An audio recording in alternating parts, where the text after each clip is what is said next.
bienvenidos a la comunidad de El Próximo Framework en Ingeniería. Si están aquí, es porque como nosotros creen en una verdad fundamental. Dominar las bases de la ingeniería es el único modo de liderar la revolución que nos rodea.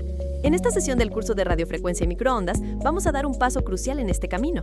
Hasta ahora hemos hablado de componentes, de amplificadores, de filtros, como si fueran bloques de Lego abstractos que conectamos en un esquema. Pero hoy, damos el salto del mundo platónico de las ideas al mundo físico y caótico de la realidad. Hoy vamos a hablar del lienzo sobre el que pintamos toda nuestra obra de RF, la placa de circuito impreso, la PCB. Y les diré algo. En radiofrecuencia, la PCB no es un lienzo pasivo. La PCB es parte del circuito. Es de hecho uno de los componentes más críticos y complejos de todo el diseño. Podrían pensar que diseñar una PCB es simplemente conectar el punto A con el punto B con una pista de cobre. En la electrónica digital de baja velocidad a menudo es así. Una pista es un cable, un pad es un punto de conexión. Pero cuando entramos en el reino de los megahercios y los gigahercios, esa suposición se desmorona por completo. Aquí, cada milímetro de cobre cuenta. Cada curva, cada cambio de anchura, cada plano de masa cercano tiene un profundo impacto en el comportamiento de la señal. El diseño de PCB para RF no es un trabajo de delineante, es un arte oscuro, una disciplina que combina la física electromagnética con la ingeniería práctica. En primer lugar, para entender por qué todo es tan diferente, debemos interiorizar el concepto más importante de todos, la longitud de onda eléctrica. A bajas frecuencias, la longitud de onda de una señal es de kilómetros. Una pista de 10 centímetros en una PCB es, en comparación, un punto infinitesimal. La tensión y la corriente son prácticamente las mismas en ambos extremos de la pista en cualquier instante, pero a 3 GHz, la longitud de onda en el aire es de solo 10 centímetros, y dentro del material de la PCB, el dieléctrico, es aún más corta, quizás 5 o 6 centímetros. ¿Qué significa esto? Significa que nuestra pista de 10 centímetros ahora es más larga que una longitud de onda completa. La señal ya no se comporta como un simple voltaje, se comporta como una onda. Imaginen caminar sobre una pequeña alfombra. No importa en qué parte de la alfombra pisen, la alfombra apenas se mueve. Ahora imaginen caminar sobre un trampolín gigante. Cada paso que dan crea ondas que se propagan por toda la superficie.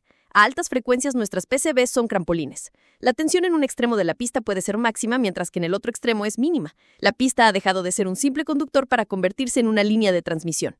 Y esto nos lleva directamente al segundo principio clave, el concepto que rige todo el diseño de RF, la impedancia característica. ¿Qué es exactamente? Piensen en ella como la resistencia que una onda siente mientras se propaga por una línea de transmisión. No es una resistencia real que disipe calor, sino una relación entre el campo eléctrico y el campo magnético de la onda. Es una propiedad intrínseca de la geometría de la línea. La mejor analogía es la de una tubería de agua. La impedancia característica es como el diámetro de la tubería. Mientras el agua fluya por una tubería de diámetro constante, todo va bien. Pero ¿qué pasa si de repente conectamos una tubería ancha a una estrecha?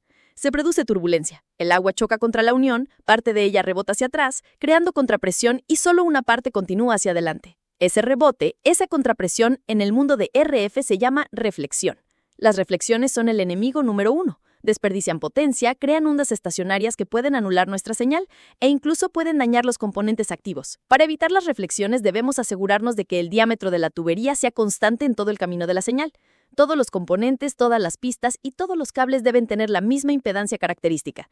Por razones históricas y prácticas, el estándar universal en el mundo de RF es de 50 ohmios. Es nuestra religión. Todo debe ser de 50 ohmios. ¿Cómo creamos pistas de 50 ohmios en una PCB? Controlando su geometría. Aquí es donde nos convertimos en ingenieros de campo electromagnético. Las 3 estructuras más comunes para crear estas líneas de transmisión controladas son la microcinta, la stripline y la coplanar. La más común, la que verán en el 90% de los diseños, es la microcinta o microstrip. Es la más sencilla de implementar. Consiste en una pista de cobre de una anchura específica en una de las capas exteriores de la PCB, con un plano de masa sólido y continuo en la capa adyacente, separadas por el material dieléctrico de la placa. La analogía perfecta es una autopista en la superficie. Tenemos la carretera, la pista y el terreno firme debajo, el plano de masa. La impedancia de esta línea depende de 3 factores: la anchura de la pista, la altura del dieléctrico, la distancia al plano de masa y la constante dieléctrica del material de la PCB, conocida como ER. Si la pista es más ancha, la impedancia baja. Si la distancia al plano de masa aumenta, la impedancia sube. La segunda estructura es la stripline, o línea de cinta. Es la opción premium. Aquí, la pista de señal no está en una capa externa, sino que está enterrada en una capa interior, intercalada entre 2 planos de masa, uno por arriba y otro por abajo. Siguiendo la analogía, esto ya no es una autopista en la superficie, es un túnel de metro. La ventaja es que la señal está completamente contenida y protegida por los planos de masa. no irradia energía al exterior y es inmune a las interferencias externas. Ofrece un aislamiento y un performance superior. La desventaja es que es más compleja y costosa de fabricar y al estar enterrada es imposible de inspeccionar o modificar.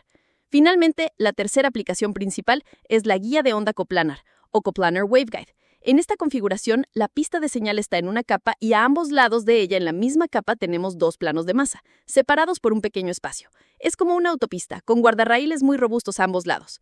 La principal ventaja es que el campo electromagnético está muy confinado cerca de la superficie, lo que es útil en ciertos diseños de muy alta frecuencia o cuando no es posible tener un plano de masa sólido justo debajo. A menudo se utiliza en combinación con microcinta en lo que se llama guía de onda coplanar con bascardo de masa.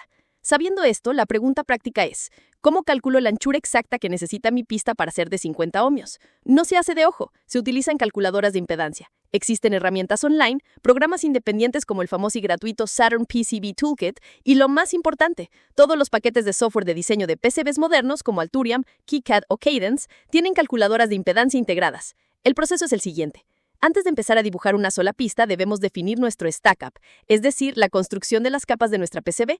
Le decimos a nuestro fabricante de PCBs qué material queremos, por ejemplo, el estándar FR4 o materiales de RF de alta gama como los de Rogers o Taconic, cuál es su constante dieléctrica, ER, y qué grosor queremos para cada capa de cobre y de dieléctrico. Con esa información usamos la calculadora. Le decimos, para esta capa, con este material de ER 4.2 y esta altura de 0.2 milímetros hasta el plano de masa, ¿qué anchura de pista necesito para 50 ohmios? La herramienta nos dará una respuesta precisa, por ejemplo 0.35 milímetros, y entonces, y solo entonces, establecemos una regla de diseño en nuestro software de diseño para que todas nuestras pistas de RF en esa capa tengan exactamente esa anchura.